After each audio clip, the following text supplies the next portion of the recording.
mengesahkan secepatnya rancangan undang-undang perampasan aset ini, mumpung momentumnya sekarang sedang ada. DPR sudah menjanjikan, pemerintah sudah setuju, apalagi? Seberapa efektif nanti RUU perampasan aset ini membuat takut para koruptor kalau betul-betul berlaku? Jangankan kalau sudah berlaku ya, sekarang saja sudah banyak nih yang ketakutan. Itu 3 bulan ini menurut saya sangat cukup kalau mau mengesahkan ini, dan terbuka aja, nggak usah sembunyi ini ke hotel untuk membahas ini, langsung aja. Polisi bisa segera memanggil Budi Ari untuk dijadikan tersangka dengan bukti-bukti yang sudah dibacakan di dalam dakwaan. Yang kedua, kejaksaan juga bisa mengambil tindakan, karena kejaksaan itu adalah aparat penegak hukum yang bisa melakukan tindakan langsung dalam tindak pidana khusus termasuk korupsi. Aktivis yang melakukan demonstrasi kemarin yang sampai sekarang masih ditahan, Pak. Kemudian ada sekitar 1.000 lebih yang luka, dan dari jumlah orang yang ditangkap itu ada 580 yang diproses hukum dan ditahan. Apa pandangan Pak Mahfud? Menurut saya pengunjuk rasanya itu harus dilepas. Pak Mahfud, satu lagi nih Pak, yang cukup banyak juga dikomentari oleh followers Pak Mahfud di media sosial, dan Pak Mahfud diminta untuk memberikan tanggapan.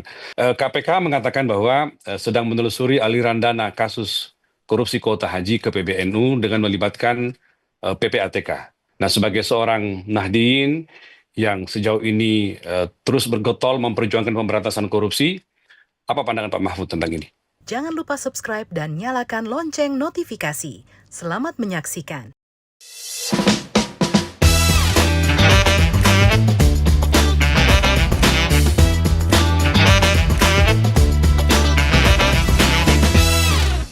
Halo, jumpa lagi dengan Terus Terang, kanal di YouTube Mahfud MD Official yang selalu berterus terang dan tidak ingin berbasa-basi. Saya Rizal Mustari hari ini berada di studio Terus Terang di Jakarta, akan mewawancarai Pak Mahfud yang saat ini berada di kota Jogja. Saya sapa dulu Pak Mahfud. Pak Mahfud, selamat pagi. Apa kabar Jogja, Pak? Selamat pagi Mas Rizal. Jogja bagus, ya agak mendung sedikit tapi tidak hujan juga. Ini Bapak Matahari mengintip-ngintip. di studio kampus UI Jogja ya? Iya, saya di studio kampus UI Jogja sambil Baik. tugas akademik lah di sini. Baik, baik. Pak Mahfud, kita Gimana Mas? lanjutkan Pak. Kita mulai Ya. ya. Jadi pada pekan ini ada banyak sekali komen dan pertanyaan masuk seperti biasa di kanal-kanal medsosnya Pak Mahfud. Kita cermati Ya. beberapa hari ini sampai tadi malam. Dan itu rata-rata inline dengan isu-isu besar yang muncul di publik. Ya. Ya, misalnya Pak, yang paling besar itu Pak Mahfud tetap diminta menjelaskan tentang RUU perampasan aset. Ya, karena publik senang sekali dan menyambut respon Presiden bahwa Presiden meminta kepada DPR untuk segera membahas RUU perampasan aset. Lalu kemudian pemerintah secepat itu bekerja dan memasukkan ini sebagai prolegnas prioritas di tahun 2025. Artinya tahun 2025 ini akan segera dibahas. Nah, sebelum masuk kepada pertanyaan-pertanyaan yang kira-kira sejumlah orang mengatakan bahwa ini perlu dipertanyakan sebelum diberlakukan, saya ingin menanyakan dulu kepada Pak Mahfud. Menurut Pak Mahfud, sebagai orang yang menggawangi ini sejak lama ketika menjadi Menko Polhukam sampai dengan hari ini, melihat seberapa efektif nanti RUU perampasan aset ini membuat takut para koruptor kalau betul-betul berlaku?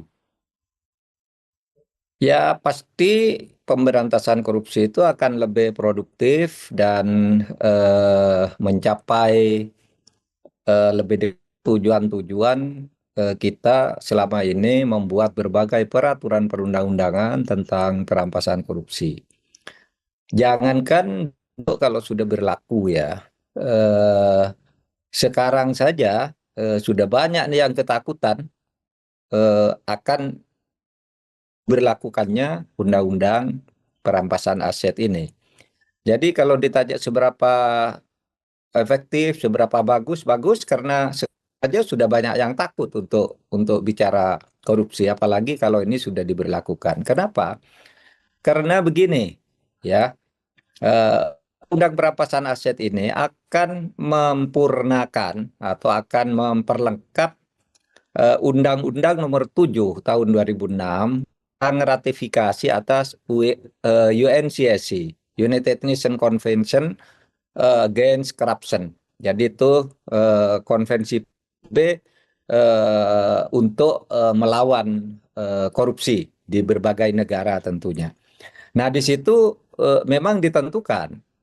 Proses pemberantasan korupsi itu ada ketentuan di pasal 51 yang terkait dengan General Provision on Assets Recovery, bahwa prinsip utama di dalam pemberantasan korupsi itu adalah mengembalikan aset-aset milik negara dari para koruptor.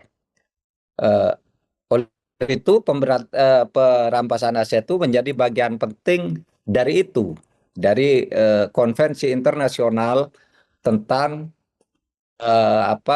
melawan korupsi ini.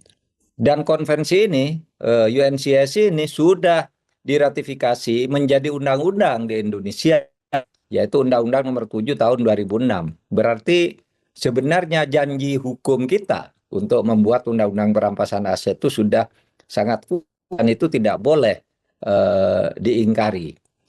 Nah, tetapi satu hal, bahwa prinsip mengembalikan aset atau kekayaan negara dari para koruptor itu bukan berarti lalu korupsinya tidak diadili, gitu.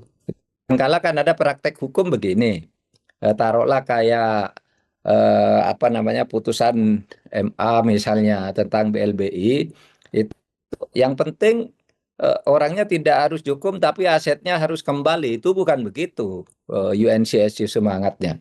Ada juga kemarin yang kasus korupsi hakim berjamaah itu kan dikatakan ini tindakan dan kerugian negara ada, tetapi lepas dari segala tuntutan, onslah istilahnya.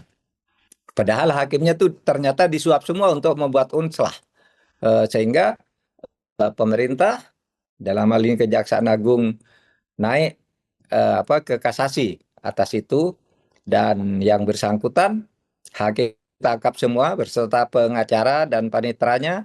Kemudian perkara kasasinya terus berjalan sebagai perkara pidana.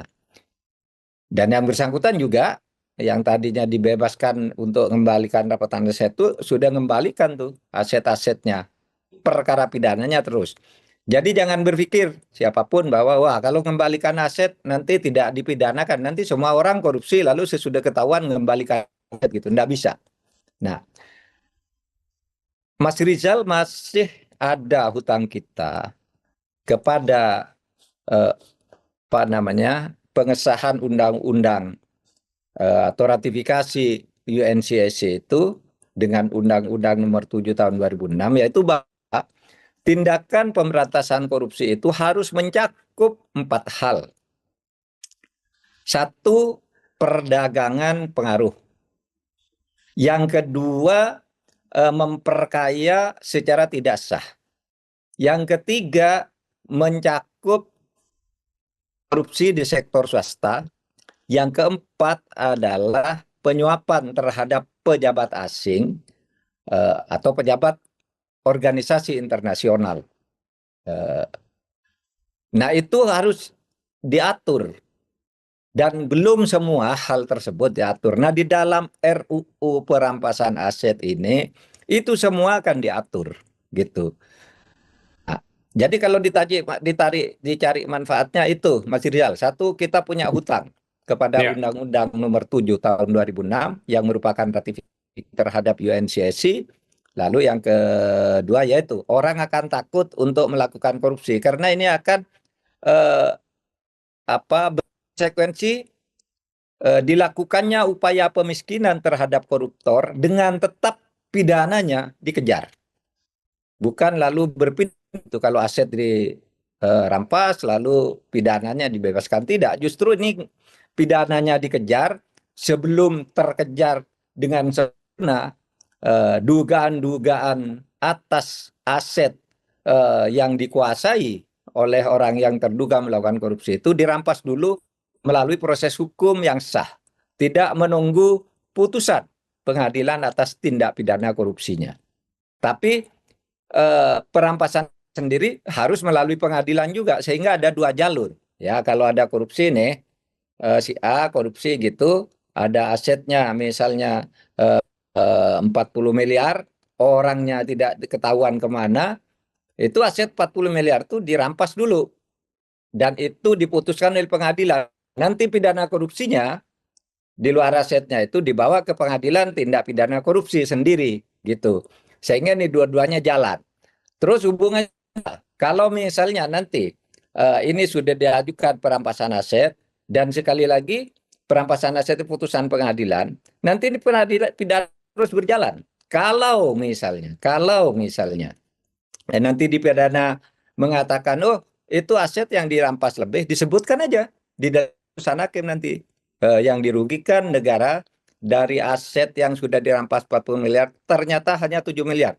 Di 37 miliar, yang 3 miliar bisa dikembalikan dengan klaim baru dari orang yang terpidana misalnya.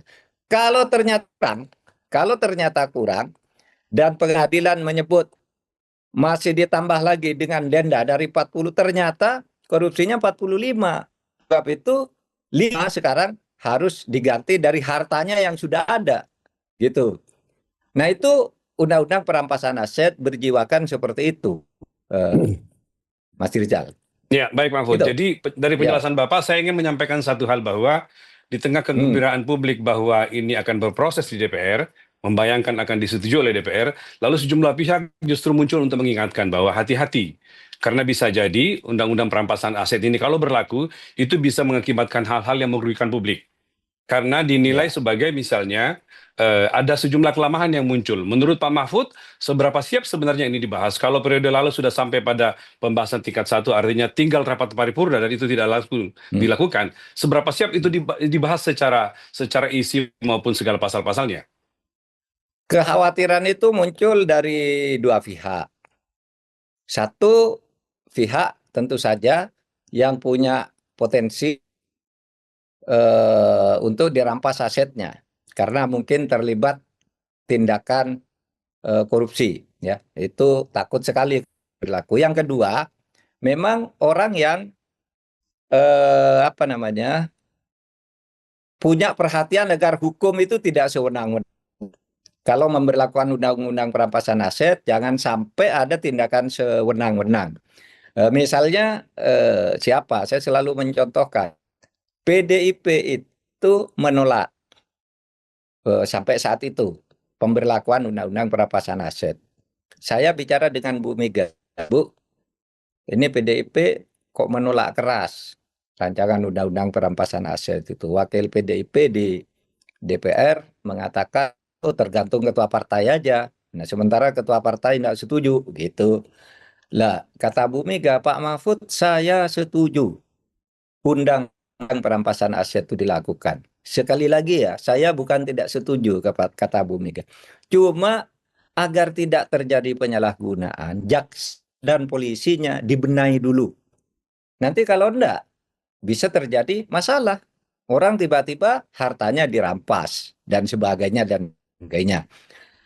Nah itu, jadi ada kekhawatiran yang sungguh-sungguh khawatir seperti Bu Mega dan yang lain-lain para pejuang pro demokrasi dan hukum itu ya memang takut kalau ini bukan karena mereka takut dianggap korupsi, tapi khawatir terjadi tindakan sewenang-wenang oleh polisi dan jaksa, di mana sekarang ini polisi dan jaksa tidak kondusif atau belum kondusif untuk pemberantasan korupsi. Di sana-sini masih terjadi pemerasan dan pemalakan seperti yang bermunculan dalam banyak kasus gitu. Nah intinya ini penting. Nunggu jaksa dan polisi itu sempurna, tentu itu akan lama. Menurut saya, ya simultan saja sambil juga tegakkan hukum terhadap polisi dan jaksa jika menyalahgunakan ini. Ini satu. Terus jalan keluarnya apa? Sudah diusahakan di dalam RUU ini, ya sudah diusahakan agar tidak terjadi kesewenang-wenangan atau pemerasan oleh jaksa dan polisi sebagai penyidik. Bagaimana caranya? Caranya bahwa perampasan aset itu tidak bisa langsung dilakukan oleh penyidik, polisi maupun jaksa. Ya, bisa langsung, melainkan harus dibawa ke pengadilan dulu. Ya, bukan pengadilan korupsinya, tapi perampasan asetnya dulu karena dugaan eh, atau fakta telah terjadi korupsi, tapi proses pidananya masih sulit dilakukan. Nah, misalnya pelakunya itu belum ketangkap, tidak diketahui keberadaannya, atau sakit permanen sehingga tidak bisa ke pengadilan dan sebagainya. Nah, ini dia dirampas asetnya dulu melalui jaksa pengacara negara, bukan jaksa penuntut umum. Itu beda lagi. Jaksa pengacara negara itu minta ke pengadilan, saya mau ngerampas aset ini. Ini ada dugaan tindak pidana ini. Ini aset dipelajari. Nah, lalu pengadilan sebelum memutus dan sebelum memeriksa dengan tuntas itu memberi kesempatan pada rakyat. Ini ada aset seseorang yang diduga korupsi mau dirampas. Terus siapa yang merasa keberatan? Itu dibuka. Misalnya harta si B, asetnya ini mobil 6, rumah 7, kemudian gedung restoran sekian gitu. Lalu kalau ada yang keberatan, Pak, itu bukan dia nih, saya punya bukti, itu punya saya. Itu bisa dikeluarkan dari situ. Kalau misalnya terlanjur diputus, ternyata masih ada yang keberatan, bisa sehingga aset itu tidak dirampas sewenang-wenang, dikembalikan kepada mereka yang punya bukti bahwa itu bukan aset yang terkait dengan tindak pidana seseorang, melainkan aset dia yang sah. Nah, itu jalan keluarnya yang ditawarkan oleh rancangan undang-undang ini. Nah, Tidak usah khawatir lalu memprovokasi. Misalnya ada video yang beredar bahwa bahaya ini undang-undang perampasan aset, orang langsung usul membaca naskahnya yang 300 halaman, yang harus dibaca hati-hati. Nah, itu berarti dia yang berbicara gitu itu belum membaca naskahnya. Karena rancangan undang-undang ini 300 halaman, hanya 42 halaman itu sudah 13, sudah termasuk 13 halaman yang isinya hanya penjelasan gitu. Pasal sekian cukup jelas, pasal sekian cukup jelas gitu, dan seterusnya. Sehingga kalau dihitung betul isinya tidak lebih dari 30 halaman gitu. Dan jumlah pasalnya hanya 68, sudah termasuk hukum acaranya di situ. Nah, oleh sebab itu menurut saya mari negara ini lebih maju sedikit lagi untuk mengesahkan secepatnya rancangan undang-undang perampasan aset ini, mumpung momentumnya sekarang sedang ada.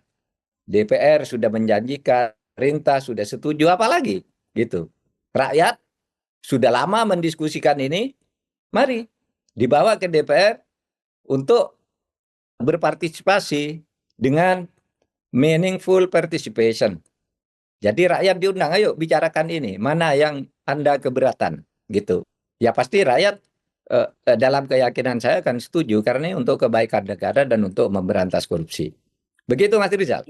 Pak Mahfud, saya ingin melanjutkan lagi sedikit tentang penjelasan Bapak tadi tentang kekhawatiran sejumlah orang bahwa ini akan disalahgunakan gitu ya. Mumpung ini belum dibahas Pak gitu ya. Jadi misalnya saya dapat masukan dari beberapa pengusaha, misalnya mengatakan begini bahwa undang-undang ini nanti membuka ruang untuk pemerasan terhadap pengusaha. Ya. Karena dengan kewenangan besar yang dimiliki oleh aparat penegak hukum, dia datang kepada seseorang atau individu, misalnya orang kaya atau pengusaha gitu, lalu mengatakan bahwa dengan dugaan ini, ada bukti ini, maka harta Anda akan dirampas. Dan setelah itu dalam prosesnya kemudian ada upaya damai untuk kemudian mendapatkan imbalan tertentu dari orang yang bersangkutan. Bagaimana menurut Pak Mahfud kalau ini nanti apa peluang itu terjadi? Ya bisa saja itu terjadi, tetapi kan sekarang zamannya keterbukaan, ya. Orang-orang melakukan itu bisa dilaporkan, kan sudah jelas. Orang tidak bisa langsung meminta perampasan aset dan mengajak damai, karena kalau dia keberatan dengan itu, ya, kalau dia keberatan itu kan nanti bisa masuk ketika di pengadilan dijelaskan tidak ada ini aset yang terkait dengan tindak pidana, ya. Jadi RUU perampasan aset ini bukan hanya pidana korupsi, tapi juga banyak kejahatan narkotika, perdagangan orang, pencucian uang, dan biasa perampokan dan sebagainya tidak diketahui, sama pembobolan bank gitu. Itu semua bisa di-cover oleh undang-undang perampasan aset ini, sehingga ya memang Kalau kekhawatiran sih undang-undang apa yang tidak ada di kekhawatiran. Undang-undang korupsi biasa aja orang takut kalau diperas, kan gitu. Yang lain juga sama takut kepada risiko-risiko penyelewengan oleh aparat. Nah, kalau itu tentu bisa diatasi ya dengan itu tadi prosedurnya harus lewat pengadilan yang ya pembinaan Polri, keketatan pelaksanaan prosedur-prosedur di kejaksaan dan aparat penegak hukum lainnya itu supaya diawasi juga dan terus disempurnakan oleh proses rekrutmen yang benar, ya, bukan proses rekrutmen yang anti meritokrasi. Sering terjadi proses rekrutmen di aparat penegak hukum itu karena kedekatan dengan pejabat, karena membayar dan sebagainya. Nah, dalam beberapa tahun terakhir ini saya melihat ada kemajuan pesat di dalam rekrutmen penegak hukum itu, yaitu sudah melalui internet yang bisa diukur dan diketahui oleh publik. Anda lulus kalau mencapai angka ini. Kalau yang jalan untuk mencapai misalnya jumlah pegawai yang akan ditarik ini 75, ternyata yang memenuhi syarat di passing grade 80, ini aturannya begini, begini itu sudah jelas sekarang. Sudah mulai sekarang ya proses penentuan dan rekrutmen pegawai melalui online gitu. Itu bagian dari itu. Ya, bagian dari itu semua. Kemudian ada e-katalog dalam pengadaan barang. Sudah. Ini nanti saling melengkapi semuanya dan jangan khawatir nanti eh, proses-proses itu diawasi bersama oleh masyarakat. Pak Mahfud, Gitu.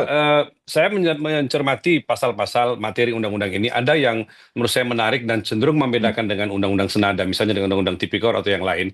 Soal pasal tentang aset atau kekayaan yang tidak seimbang dengan penghasilan yang sah yang diterima, gitu, yang disebut Iya, sebagai itu ya. illicit enrichment. Apakah itu semacam pembeda atau ruh dari undang-undang ini, Pak? Oh ya, itu yang tercantum eh, di dalam UNCSI tadi, antara lain ya, kekayaan yang tidak sesuai dengan profil berpenghasilannya. Saya sebut misalnya begini, ya, selalu saya beri contoh, seorang menteri itu gajinya berapa sih? Take home seorang menteri dengan segala tunjangannya kira-kira 150 juta. Kalau misalnya dia bekerja sebagai menteri 5 tahun, berarti 150 juta itu kali 60 bulan. Gitu. Ya kira-kira 7,5 M misalnya. Nah itu nanti kalau ternyata selama menjabat 5 tahun pertambahan hartanya itu lebih dari 7,5 M, misalnya di 8,5, maka yang satu itu berarti penghasilan yang tidak wajar karena lebih dari profilnya. Apakah langsung disita? Enggak.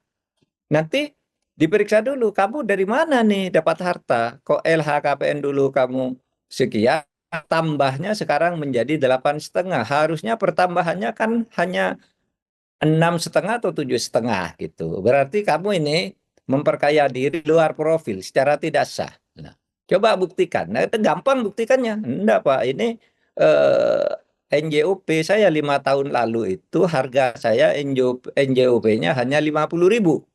Sekarang NJOP-nya 150.000. Hitung aja ini 5 kali.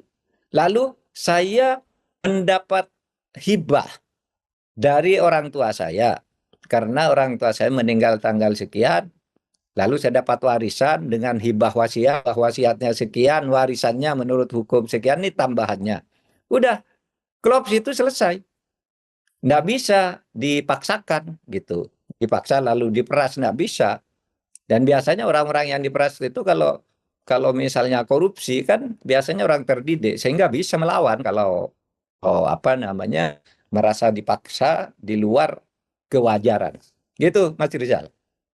Nah, sekarang saya ingin melihat, Pak, probability ini segera dibahas di DPR, Pak, RUU ini. Awalnya kan di masa Pak Mahfud Menko Polhukam, RUU perampasan aset ini adalah inisiatif pemerintah. Tapi Ya, sekarang lalu berubah menjadi RUU inisiatif DPR. Tuh. Apakah ini maknanya bahwa DPR ingin memulai membahas kembali atau menyusun kembali dari awal, mengabaikan apa yang sudah dibikin oleh pemerintah yang sudah hampir sampai di ujung? Menurut Pak Mahfud bagaimana? Saya belum bisa membayangkan apa yang dilakukan oleh DPR. Karena substansinya pasti akan sama. Bagaimana mengatur mekanismenya, mengatur prosedurnya. Kalau substansinya harta yang diperoleh secara tidak sah, diduga tindak pidana, khawatir nanti dialihkan, dikonversi, harta korupsi dikonversi menjadi harta yang sah milik orang lain sebagai pencucian uang misalnya. Itu sama substansinya. Nah, kalau DPR sekarang ingin mengambil alih, gitu, yang saya dengar juga di media, ada dua. Yang DPR sendiri ngambil alih katanya biar cepat. Tapi ada yang mengatakan, tadi saya lihat sebuah podcast gitu, dari seseorang, wah itu akal-akalan DPR tuh untuk membelokkan substansinya. Ada yang curiga begitu. Lah makanya nanti ada meaningful participation. Ya, semuanya masyarakat harus berperan. Ini yang diajukan pemerintah kan sudah cukup oke. Kenapa tidak dibahas saja lalu ditambah dan dikurangi, melibatkan partisipasi masyarakat, dan itu akan lebih cepat gitu. Nah, saya juga tidak tahu kenapa harus diambil oleh DPR inisiatif itu. Itu nanti DPR sendiri yang bisa menjelaskan. DPR dan Pak Supratman Andi Aktas tentunya sebagai menteri kan itu. Kenapa kok mau dipindahkan ke DPR? Tapi menurut saya itu soal teknis saja lah. Substansinya tidak akan berpindah. Yang penting ini segera disahkan.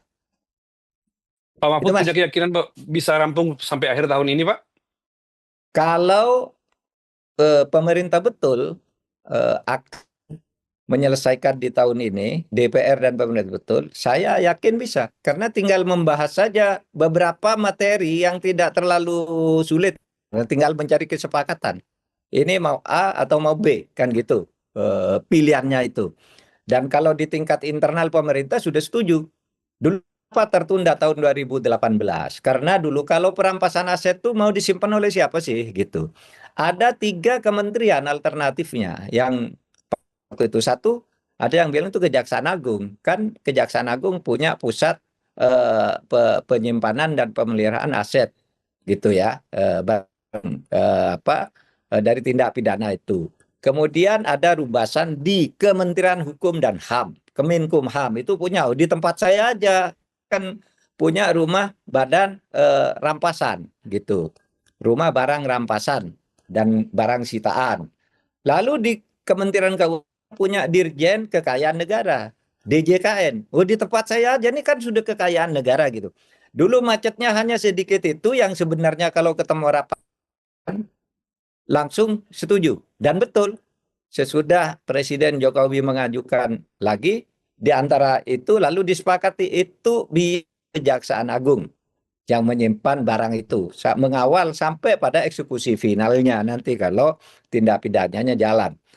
Nah, oleh sebab itu, lain-lain itu paling nanti titik koma saja, nambah istilah dan sebagainya itu sudah biasa di DPR itu. Bisa, kalau memang mau tahun ini. Tapi kalau ya nanti pada bulan November itu kan ditetapkan lagi RUU prioritas tahun 2026. Itu bisa di awal 2026 juga. Tapi sisa yang terwaktu 3 bulan ini menurut saya sangat cukup kalau mau mengesahkan ini. Dan terbuka aja, nggak usah sembunyi ke hotel untuk membahas ini. Langsung aja, rakyat suruh mendengarkan, lalu DPR-nya berdebat, pasti akan dinilai mana yang rasional, mana yang tidak. Tuh. Tapi yang menguntungkan sekarang pemerintah maupun presiden sudah sama-sama setuju untuk ini disahkan sebagai follow dari aksi-aksi unjuk rasa yang menimbulkan tuntutan 17+8 itu. Baik, Mahfud, kalau gitu kita tunggu Ya. kabar-kabar dari DPR tentang pembahasan ini ke depan sambil kita berharap untuk segera disahkan RUU perampasan aset. Saya melangkah ke topik lain yang juga dikomentari oleh follower Pak Mahfud. Mereka bertanya-tanya tentang aktivis yang melakukan demonstrasi kemarin yang sampai sekarang masih ditahan, Pak. Jadi ketika demo yang berakhir kerusuhan pada akhir Agustus kemarin itu ada 5.000 orang yang ditangkap oleh aparat keamanan, kemudian ada sekitar 1.000 lebih yang luka, dan dari jumlah orang yang ditangkap itu ada 580 yang diproses hukum dan ditahan. Nah, ini oleh sejumlah kalangan, beberapa tokoh termasuk tokoh Gerakan Nurani Bangsa ketika datang bertemu dengan Presiden menyampaikan bahwa sebaiknya polisi membebaskan mereka, orang-orang yang berdemo ini, mahasiswa, aktivis, pelajar. Apa pandangan Pak Mahfud? Saya setuju tapi selektif juga. Karena kan pasti kerusuhan seperti itu pasti ada perusuh aslinya. Tetapi kemudian aparat mungkin menangkap orang-orang yang salah. Hanya karena berdasar medsos, karena kebetulan ada di situ dan ikut teriak-teriak gitu. Harus dibedakan antara perusuh dan pengunjuk rasa. Menurut saya pengunjuk rasanya itu harus dilepas. Gimana tahu bahwa dia pengunjuk rasa biasa? Pasti bisa dilihat dari belakangnya, perannya di dalam aksi itu bisa diperiksa secara cepat kok. Tapi kalau perusuh dan lagi ada bukti kuat bahwa dia yang melakukan pembakaran dan perusakan terhadap fasilitas umum, menurut saya itu harus tetap diadili. Dan oleh sebab itu harus selektif dan aparat harus memeriksa. Karena begini, saya setuju aja orang-orang demo karena kekecewaan itu dilepaskan. Tetapi kalau penjahat jangan, karena nanti bisa terjadi lagi demo lagi melakukan itu lagi, gitu. Jadi yang bukan perusuh itu yang memang punya aspirasi murni menurut saya, dan itu jumlahnya mungkin lebih besar dari yang ditahan. Karena biasanya kalau perusuh itu kan pinter lari, pinter menyembunyikan diri. Orang-orang yang lugu memang kemudian ketangkap karena kadang-kala tidak tahu caranya, tidak tahu bahwa itu ada di situ tuh bisa dianggap penjahat dan sebagainya. Nah itu supaya diseleksi secara benar lalu dikeluarkan, dipulangkan. Jangan sampai ada yang hilang. Jangan sampai ada yang tidak pulang, gitu. Gitu Ya, Mas Rizal. artinya seperti yang disampaikan Pak Mahfud sebelumnya, bahwa peserta demonstrasi itu kan sejatinya organik, mereka sungguh-sungguh mau Organik bersuara. ya. Karena itu peserta demokrasi jangan lagi ada yang ditahan, mestinya dilepaskan ya Pak. Iya, betul. Betul. Yang dihukum tuh perusuhnya aja. Dan itu bisalah dibedakan antara perusuh dan orang yang memang unras karena aspirasi. Ya, Gitu soal aja, soal Mas. aparat dengan pengunjuk rasa juga ada kabar baik Pak, karena yang sempat ramai belakangan ini adalah ada seorang influencer si Ferry Irwandi, itu kemudian kan Hmm, dilaporkan oleh tentara TNI ke ya. polisi untuk melihat kemungkinannya apakah ada tindakan pidana. Tapi setelah disorot oleh publik gitu ya, termasuk Pak Mahfud mengatakan sudahlah dihentikan saja, nggak usah diteruskan. Itu akhirnya mereka berdamai Pak. Mereka saling mengatakan bahwa ini apa namanya salah paham di antara kedua pihak, antara TNI dengan Ferry Irwandi. Apa komentar Pak Mahfud tentang itu?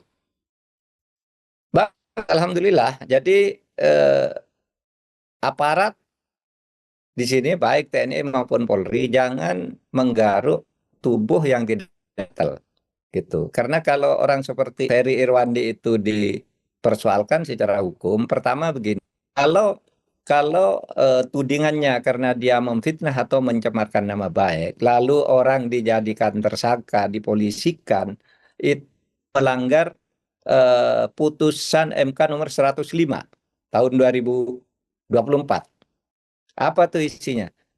Untuk kasus pencemaran nama baik atau fitnah, ya, itu yang boleh melakukan adalah orang secara pribadi, bukan institusi, bukan kelompok masyarakat, ras, agama, antar golongan, bukan itu, bukan institusi, bukan ras, agama, antar golongan, tapi SARA. Kalau sudah ras antar golongan, itu nanti bukan fitnah dan pencemaran baik, ada pidana lainnya, gitu. Nah, oleh sebab itu sangat tepat yang dilakukan oleh Irwandi, ya, Irwandi dan TNI bahwa sudah damai aja lah. Kita salah paham dan seterusnya dan seterusnya. Karena kalau Irwandi itu begitu nanti akan ada dari pihak lain juga. Loh, itu juga melakukan gitu kan? Sama nanti akan banyak dan itu tidak banyak manfaatnya bagi penegakan hukum kita.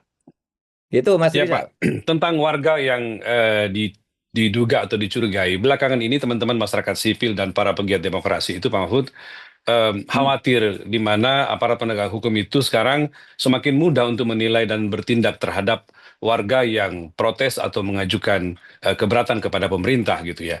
Ini dikhawatirkan akan mencederai kebebasan berpendapat dan sedikit banyak akan mengganggu demokrasi kita. Menurut Ya, Pak Mahfud bagaimana? iya. Oleh sebab itu pemerintah itu harus lebih dewasa sekarang dan cermat betul. Penegakan hukum itu untuk apa? Hukum itu kan fungsinya menegakkan kepastian hukum, lalu menegakkan keadilan, lalu yang ketiga kemanfaatan. Gitu. Apakah taruhlah mau menegakkan kepastian hukum, barang siapa membuat ujaran-ujaran begini, ini hukumnya ancamannya begini, bisa ditegakkan secara pasti karena melanggar pasal ini. Tapi apa itu ada manfaatnya? Kalau yang melakukan itu ribuan orang, bahkan belasan ribu orang, lalu hanya satu yang dipersoalkan, itu kan tidak ada manfaatnya bagi hukum. Nah, oleh sebab itu kembali ke putusan MK saja. Kembali ke putusan MK bahwa menindak seseorang kalau dianggap menyinggung perasaan orang itu yang menimbulkan efek fitnah atau penyebaran nama baik, hanya orang perorangan yang bisa mengadukan. Gitu, Mas Rizal. Ya Pak, pemerintah itu didesak untuk membentuk tim investigasi independen kerusuhan Agustus kemarin.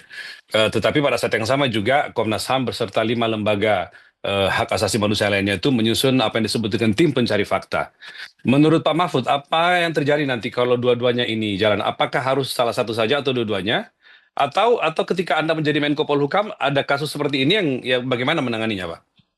Ya, saya punya pengalaman aja gini. Waktu Hmm, kasus pembunuhan di Papua, seorang pendeta yang dituduh itu melakukan pembunuhan gitu ya. Itu kan menimbulkan masalah HAM yang luar biasa ketika itu. Lalu saya lapor Presiden Pak Jokowi, Pak ini menjadi isu berat ini. Kita mau untuk tim investigasi. Nah, banyak masyarakat yang tidak percaya. Walah, pemerintah buat investigasi itu bohong. Itu nanti paling ditutupi kasusnya gitu. Tapi saya jalan terus. Saya waktu itu ketemu dengan Pak BG sebagai kepala gitu. Saya perlu difasilitasi untuk ke sana. Oke Pak, jalan gitu. Eh, Masyarakat sipil banyak yang tidak setuju. Komnas membentuk tim sendiri. Kita jalan sendiri. Kita jalan lebih cepat, lalu kita umumkan hasilnya. Sesudah itu, tak lama sesudah itu, Komnas juga mengumumkan hasilnya. Sama hasilnya. Malah kita menindak lebih cepat. Saya lapor ke Panglima, Pak Panglima, ini temuan-temuannya. Ada anak buah Anda ini yang ditindak. Melampaui batas di dalam menangani kasus ini. Ditindak langsung dipecat gitu. Sesudah itu, yang sisanya ditindak secara proses hukum. Juga jalan kepada pelanggar-pelanggar yang dari TNI, yang dari aparatur. Langsung ditindak oleh Pak Andika, waktu itu Panglima. Sesudah itu baru 3 minggu atau 4 minggu, Komnas HAM mengumumkan hasilnya. Sama persis. Kenapa dulu kami dicurigai bahwa kami akan bohong? Pada hasilnya sama tuh yang dibentuk oleh Komnas HAM dengan yang kami bentuk sendiri. Karena ketika itu saya melibatkan beberapa orang dari aktivis mahasiswa, kemudian dari aparat, dari kampus ya, dari LSM yang hidup di Papua. Ayo sama-sama kita cari ini orang ini. Itu yang terjadi, Mas Rizal. Jadi menurut saya yang akan dibentuk oleh pemerintah jangan selalu dicurigai. Tinggal siapa unsur-unsurnya dan lihat kredibilitas orang yang akan masuk di dalam tim investigasi itu. Bahwa masyarakat sipil mau membentuk investigasi sendiri itu bagus-bagus saja, tidak apa-apa. Itu partisipasi masyarakat untuk menyingkap kebenaran. Bahwa Komnas HAM sebagai institusi yang secara resmi ditunjuk oleh undang-undang untuk itu, mau melakukan itu ya saja juga gitu. Sama juga kasus Wadas itu ya, Waduk Wadas di Jawa Tengah gitu. iya. Kita katakan, saya langsung bertindak ABCD, silakan Komnas HAM. Kalau punya temuan lain, ayo. Ini faktanya yang beredar di medsos ini. Saya langsung tindak sekarang. Komnas HAM ini Jadi, pada akhirnya pengumumannya sama hasilnya, gitu. Kan tinggal pemerintahnya siapa yang dilibatkan di dalam tim itu, gitu. Itu Ya, saya kira saya Mas lanjutkan Rizal. lagi Pak ya, dikit lagi ya. Jadi ini soal pasca reshuffle Pak dan kaitannya dengan penegakan hukum. Jadi Hmm. Pak Mahfud kan termasuk orang yang berteriak tentang kasus judol dan selalu meneriakkan kenapa apa namanya otak apa namanya judi online itu dugaannya itu sampai sekarang belum disentuh. Termasuk Bapak mempertanyakan menteri ketika itu yaitu Pak Budi Ari. Nah, Budi Ari Hmm. sekarang sudah tidak lagi menjadi menteri. Orang jadi bertanya-tanya Hmm. apakah ini saat yang tepat bagi kejaksaan, bagi polisi ya, karena bagi polisi untuk menuntaskan kasus ini dan kira-kira apa namanya mengubah status Budi Ari.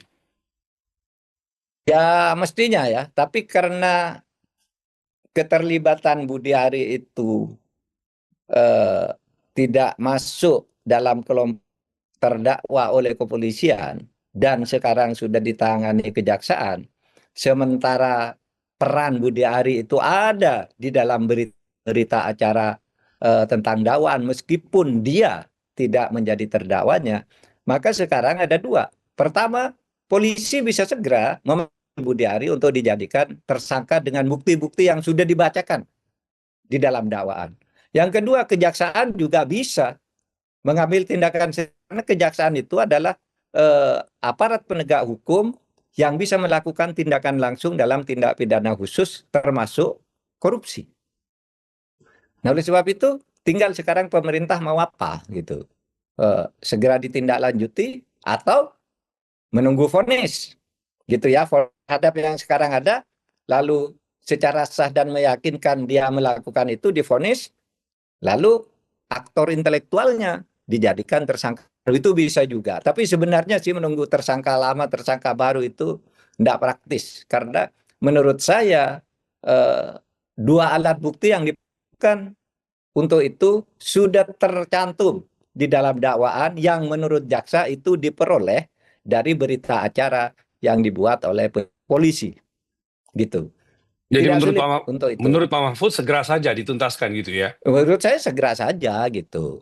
Mumpung ini dia sudah tidak perlu prosedur-prosedur yang berbelit. Kalau kalau masih menteri kan nanti diperiksa harus sekurang-kurang beritahu presiden. Bahkan ada yang mengatakan harus izin presiden dan sebagainya dan sebagainya. Nah, sekarang dia sudah bukan pejabat yang harus harus disikapi dengan protokoler tertentu. Gitu, Mas. Ya. Sekarang tentang kejaksaan Pak. Ini saat ini belum ada langkah maju kejaksaan untuk menahan terpidana Sylvester Matutina. Ini nggak kedengaran lagi apa-apanya nih. Jaksa Agung sempat memberikan keterangan kepada pers, tetapi juga lebih bernada keterangan yang kosong karena nggak ada kemajuan apa-apa sampai sekarang, nggak ada tindakan terhadap Sylvester. Pada saat yang sama juga kita lihat bahwa apa namanya tersangka Reza Khalid yang waktu itu publik gembira senang sekali karena diputuskan sebagai tersangka, tapi juga sampai sekarang nggak ketahuan juntrungannya di mana. Bagaimana seharusnya Pak Kejaksaan apa menyelesaikan ini?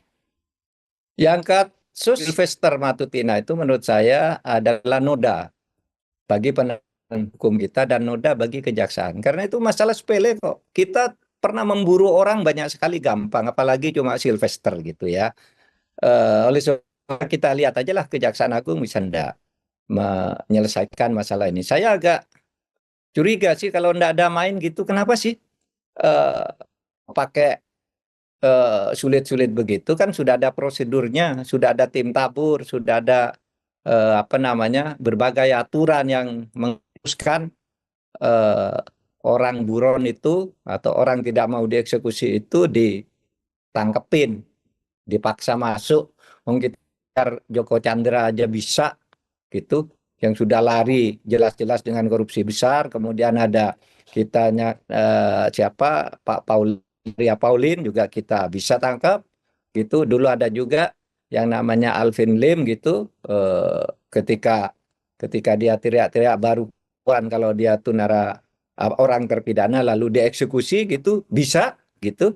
Kenapa yang ini tidak bisa? Sehingga menimbulkan pertanyaan, jangan-jangan sudah ada deal tertentu tentang orang ini. Tapi kita lihat perkembangannya, menurut saya ini bukan sesuatu yang sulit gitu ya.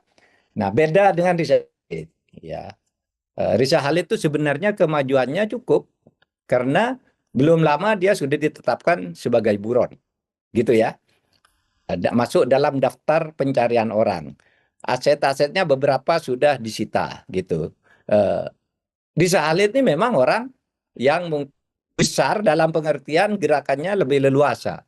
Diduga dia punya banyak paspor, diduga ya, diduga. Bahkan sudah menjadi warga negara lain gitu. Itulah sebabnya lalu dimasukkan dalam DPO supaya juga dititip ke Interpol agar itu dicari di mana. Tapi perkembangannya menurut saya eh, ada dan saya berharap pemerintah juga gitu memfasilitasi secara psikologis bukan hanya secara biaya material, secara psikologis aparat Kejaksaan Agung ini untuk memburu benar. Dan saya mengira Pak Prabowo sungguh-sungguh kalau dalam hal ini. Pak Mahfud, satu lagi nih Pak, yang cukup banyak juga dikomentari oleh followers Pak Mahfud di media sosial, dan Pak Mahfud diminta untuk memberikan tanggapan. Saya yakin sekali Pak Mahfud juga mengikuti ini, karena itu juga kita memerlukan tanggapannya Pak. KPK mengatakan bahwa sedang menelusuri aliran dana kasus korupsi kuota haji ke PBNU dengan melibatkan PPATK, Pusat Pelaporan Analisis Transaksi Keuangan. Ini kasusnya kan Pak, semula KPK menelisik pejabat-pejabat Kementerian Agama yang juga kebetulan mungkin ada tokoh NU di situ atau ada kader NU di situ. Sekarang KPK mulai masuk menelisik dugaan aliran dana kepada PBNU. Nah, sebagai seorang Nahdien yang sejauh ini terus bergotol memperjuangkan pemberantasan korupsi, apa pandangan Pak Mahfud tentang ini? Saya ikut sedih ya, sebelum saya masuk ke materinya.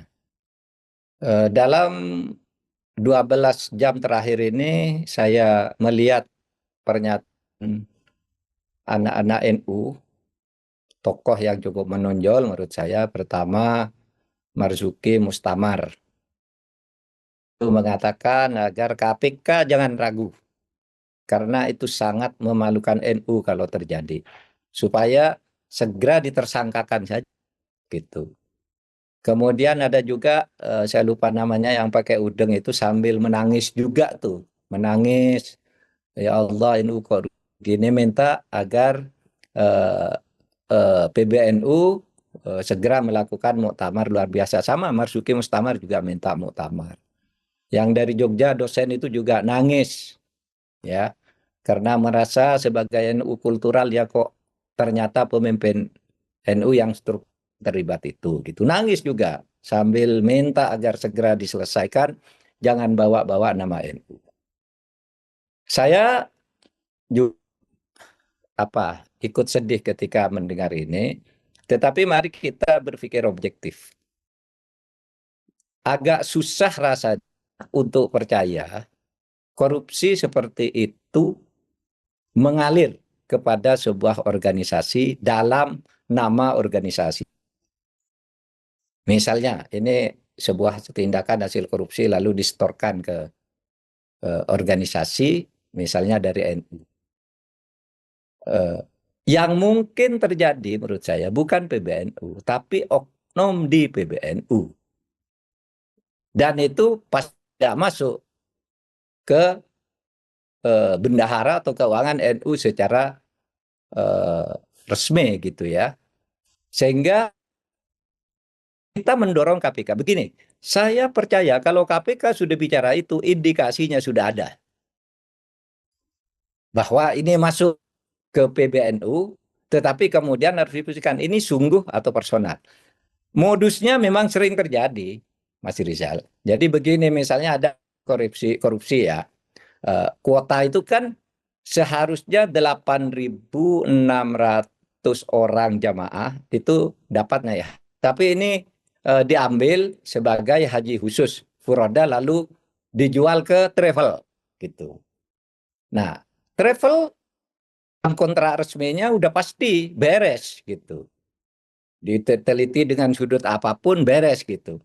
Tetapi kita kan bisa tahu dalam pengalaman yang sudah ada kickback diam-diam gitu. Kemudian juga kalau dalam konteks NU kemungkinan ada travel ini kamu saya kasih ya jatah nih 5.000 Ya, itu kan biaya naik haji kalau untuk diberikan ke jamaah biasa itu kan cuma kira-kira 90 juta gitu ya, paling mahal gitu. Tapi karena tidak diberikan jamaah biasa, itu bisa menjadi 700 juta bahkan sampai 1 dijual. Anda bisa hitung tuh.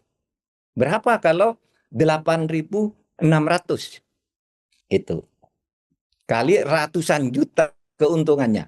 Nah, itu biasanya bisa saja ada, oh, kalau kamu dapat ini, satu ada kickback. Dan biasanya KPK, PPATK bekerja sama bisa tahu kickback ini. Yang kedua mungkin diberikan ke jemaah dalam bentuk jemaah. Ini loh, saya eh, kasih kamu ini, tapi tolong dong orang-orang NU dikasih jatah haji dari ini, tolong hajikan juga gitu. Itu bisa, dan KPK bisa tahu itu. KPK bisa tahu gitu. Siapa orang-orang NU yang mendapat pas tidak diberikan ke institusi PBNU. Oleh sebab itu kita harus memahami kalau KPK bicara PBNU, di sini ada oknum dari PBNU itu sangat mungkin. Saya ingin mengingatkan kepada teman-teman siapapun, ya, di banyak kasus sering sekali menteri itu menggunakan atau digunakan oleh staf khusus, menggunakan staf khusus atau digunakan oleh staf khusus untuk melakukan tindakan-tindakan korupsi yang seperti itu, mengatasnamakan atau disuruh oleh menteri bisa juga. Di dalam banyak kasus coba di Menpora kan sama tuh staf khususnya akhirnya. Yang Kementerian Agama sama staf khususnya yang dulu, yang ini kita lihat meskipun yang sudah dicekal kan juga staf khususnya. Saya supaya hati-hati menggunakan staf khusus itu. Bisa saja itu mengatasnamakan PBNU lalu dibagi-bagi ke orang padahal yang banyak dimakan oleh dia sendiri. Nah, jadi saya ingatkan di dalam banyak kasus kalau KPK sudah menemukan indikasi seperti itu untuk penetapan tersangka asal tidak ada intervensi politik tertentu, nampaknya ini akan terjadi dalam waktu dekat. Penetapan tersangka ya, melihat apa namanya langkah dan capaian yang diperoleh oleh KPK dalam kasus ini, nampaknya gitu. Dan bukti-bukti yang sementara kemarin disampaikan oleh Boyamin, ya ada 2. Satu, banyak istri pejabat yang ikut dalam rombongan itu yang diduga kuat itu menggunakan fasilitas tidak bayar tapi dimanipulasi seakan-akan bayar. Itu ada fotonya, udah diserahkan oleh Boyamin. KPK gampang untuk menemukan itu yang sudah di apa disampaikan oleh Boyamin itu, ya. Kemudian ada orang yang mendapat 2 jabatan yang seharusnya tidak boleh. Misalnya katakan misalnya ada Amirul Hajj, itu pejabatnya Menteri Agama, udah dapat sebagai Amirul Hajj uang sekian karena di Amirul Hajj. Tapi dia menempatkan diri juga sebagai pengawas. Jadi pada saat yang sama menentukan diri sebagai pengawas di hari yang sama, di proyek yang sama. Satu dia Amirul Hajj, yang kedua pengawas. Bagaimana semoral Amirul Hajj itu kan langsung pengawas sebenarnya, gitu. Kalau pengawas bukan Amirul Hajj, kan gitu. Nah, tapi ditemukan oleh Boyamin itu dapat 2 honor. Sehari 8. Kalau kemakannya berapa hari, itu dihitung aja. Kalau banyak orang berapa. Dan terkadang ada, apa namanya, ini Mas, yang terjadi itu. Bukan hanya sebenarnya Menteri Agama. Ada pejabat lain, oleh sebab itu menyebut ormas hanya NU itu juga mungkin kurang tepat. Mungkin kurang tepat. Sejauh yang saya punya datanya ya sama, ya, bukan hanya NU di situ. Tapi oke, kita lihat, kita tidak usah nyebut lain dulu karena yang nyebut duluan NU sudah KPK, ya biarin kita ikuti. Cuma saya ingin menyampaikan pada akhir kepada teman-teman NU itu, ya, pertama tentu saya agak kurang percaya bahwa NU institusi melakukan itu dengan sadar. Tapi bahwa ada isyarat-isyaratnya untuk memberi jatah kepada orang secara perorangan, tapi menggunakan dana itu adalah modus-modus lama yang selalu terjadi. Bahkan kadangkala ini laporannya orang yang tidak pernah ke Mekah pun diangkat sebagai pembimbing haji. Itu banyak modusnya gitu. Saya sudah dapat laporan kayak itu. Yang kedua, ini pesan yang dulu pernah disampaikan oleh Gus Dur. Itu katanya kita ini banyak orang yang tahan lapar, tahan miskin, berjuang. Ketika masih miskin, dia mau lapar, berjuang, mengorbankan apapun demi perjuangan bagi kebaikan rakyat dan bangsa. Tetapi banyak juga di antara kita ini yang tidak tahan kaya. Miskin, tahan menderita, tapi tidak tahan kaya. Begitu punya kesempatan untuk memperoleh kekayaan, dia menjadi tamak. Ingin kaya, ingin kaya, ingin kaya dari apa yang seharusnya dia peroleh.